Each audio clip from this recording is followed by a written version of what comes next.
ಮಹಾರಾಜರ ಕಾಲದಲ್ಲಿ ಅಂದ್ರೆ ಒಡೆಯರ ಕಾಲದಲ್ಲಿ ಆಡಳಿತ ಭಾಷೆಯಾಗಿದ್ದಂತಹ ಕನ್ನಡವನ್ನ ತೆಗೆದುಹಾಕಿ ಪರ್ಷಿಯನ್ ಅನ್ನ ಆಡಳಿತ ಭಾಷೆಯಾಗಿ ಹೇರದಂತವನು ಟಿಪ್ಪು ಸುಲ್ತಾನು. ಕನ್ನಡದ ಕಗ್ಗೊಲೆ ಮಾಡಿದ್ದನಲ್ಲ ಆ ಟಿಪ್ಪು ಸುಲ್ತಾನ್ ಬಗ್ಗೆ ಬಹಳ ಪ್ರಮುಖವಾಗಿ ಆರೋಪ ಇರೋದು ಪರ್ಷಿಯನ್ ಭಾಷೆಯನ್ನ ಇಲ್ಲಿ ಜಾರಿಗೆ ತಂದ್ರು.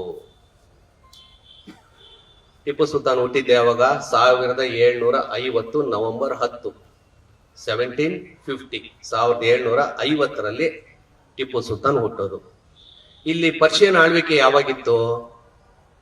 1698ರಲ್ಲಿ. ಅಂದ್ರೆ ಟಿಪ್ಪು ಸುಲ್ತಾನ್ ಹುಟ್ಟೋದಕ್ಕಿನ್ನ 52 ವರ್ಷಗಳ ಹಿಂದೆನೇನೆ ಮೈಸೂರಿನ ಮಹಾರಾಜರು ಔರಂಗಜೇಬನ್ ಜೊತೆ ಒಂದು ಅಗ್ರಿಮೆಂಟ್ ಮಾಡ್ಕೊಂಡು ಬೆಂಗಳೂರನ್ನ ಖರೀದಿ ಮಾಡ್ತಾರೆ. ಆ ಬೆಂಗಳೂರನ್ನ ಖರೀದಿ ಮಾಡಿರೋ ಅಗ್ರಿಮೆಂಟ್ ಪರ್ಷಿಯನ್ ಭಾಷೆಯಲ್ಲಿದೆ.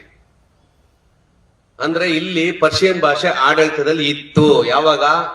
ಟಿಪ್ಪು ಸುಲ್ತಾನ್ ಹುಟ್ಟು 52 ವರ್ಷಗಳ ಮುಂಚಿತವಾಗಿಯೇ ಪರ್ಷಿಯನ್ ಭಾಷೆ ಇತ್ತು. ಆ ಪರ್ಷಿಯನ್ ಭಾಷೆನ ಇಲ್ಲಿ ಜಾರಿಗೆ ತಂದವ್ರು ಯಾರು? ಆ ಮೈಸೂರಿನ ಮಹಾರಾಜರು. ದಾಖಲೆ ಹೇಳುತ್ತೆ. ಬೈಯೋದಾದ್ರೆ ನಾವು ಮೈಸೂರು ಮಹಾರಾಜರು ಬೈಬೇಕು, ಬೈಯಕ್ ಸಾಧ್ಯನಾ? ತಗೊಂಡೋಗಿ ಟಿಪ್ಪು ಸುಲ್ತಾನ್ ಪರ್ಷಿಯನ್ ಭಾಷೆ ತಂದ್ರು ಅಂತ ಅಪಪ್ರಚಾರ ಮಾಡಿದ್ರು. ಅದಾದ್ಮೇಲೆ ಹೈದರಾಲಿ ಹೊರಟೋದ್ರು, ಟಿಪ್ಪು ಸುಲ್ತಾನು ಹೊರಟೋದ್ರು. ಮೈಸೂರಿನ ಮುಮ್ಮಡಿ ಕೃಷ್ಣರಾಜ ಒಡೆಯರ್ ಪಟ್ಟಕ್ಕೆ ಬಂದ್ರು. ಅವ್ರು ಯಾರು? ಹಿಂದೂ ರಾಜರು, ಕನ್ನಡಿಗರು.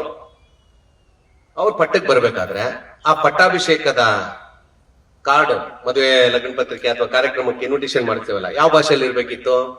ಹಿಂದೂ ರಾಜ, ಕನ್ನಡದ ರಾಜ, ಮೈಸೂರಿನ ರಾಜ. ಸಹಜವಾಗಿ ಕನ್ನಡದಲ್ಲಿ ಇರ್ಬೇಕು. ಇಲ್ವಾ ಇನ್ನೂ ಒಂದ್ ಹೆಜ್ಜೆ ಮುಂದೆ ಹೋದ್ರೆ ಸಂಸ್ಕೃತದಲ್ಲಾದ್ರೂ ಇರ್ಬೇಕು. ಈ ಎರಡೂ ಭಾಷೆಯಲ್ಲಿಲ್ಲ, ಪರ್ಷಿಯನ್ ಭಾಷೆಯಲ್ಲಿದೆ. ಅಂದ್ರೆ ಇದು ಏನ್ ತೋರಿಸುತ್ತೆ ಅಂದ್ರೆ ಹೈದರಾಲಿ ಟಿಪ್ಪು ಸುಲ್ತಾನ್ಗಿಂತ ಮೊದಲು ಕೂಡ ಇಲ್ಲಿ ಪರ್ಷಿಯನ್ ಭಾಷೆ ಇತ್ತು. ಹೈದರಾಲಿ ಟಿಪ್ಪು ಸುಲ್ತಾನ್ ನಂತರನೂ ಕೂಡ ಪರ್ಷಿಯನ್ ಭಾಷೆ ಇದೆ. ಅಂದ್ರೆ ಆ ಭಾಷೆಯನ್ನ ಜಾರಿಗೆ ತಂದವ್ರು ಇವರಿಬ್ರಲ್ಲ, ಬೇರೆ ಇನ್ಯಾರೋ.